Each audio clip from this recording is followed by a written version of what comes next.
Shot on an iPhone. 28 years later, plus 11 other movies.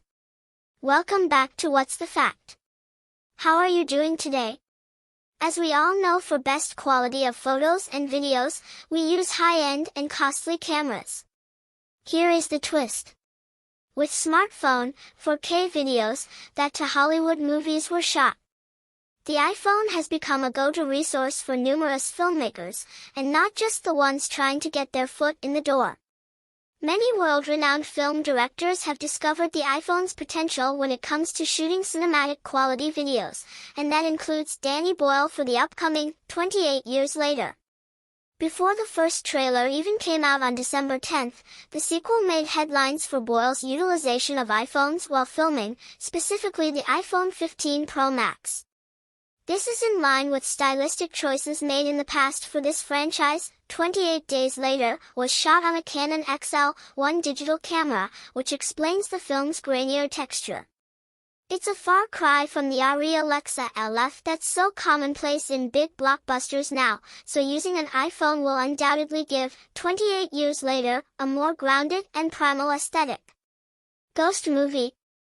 Using iPhones as movie cameras is really just an extension of the more stripped-down styles from the past. It's appropriate enough that Anthony Z. James, director and writer for 2020's Ghost, cited cinema verite pioneer John Cassavetes as inspiration for his own work. 9 Rides was actually a backup plan for director Matthew A. Cherry. He got an iPhone 6s and a basic outline of a script, relying mostly on improvisation, and made 9 Rides, a movie about all of the wacky patrons an Uber driver gets over the course of a night. It was the first iPhone model to shoot video in 4K, and Cherry wanted to take advantage of this new handy tech.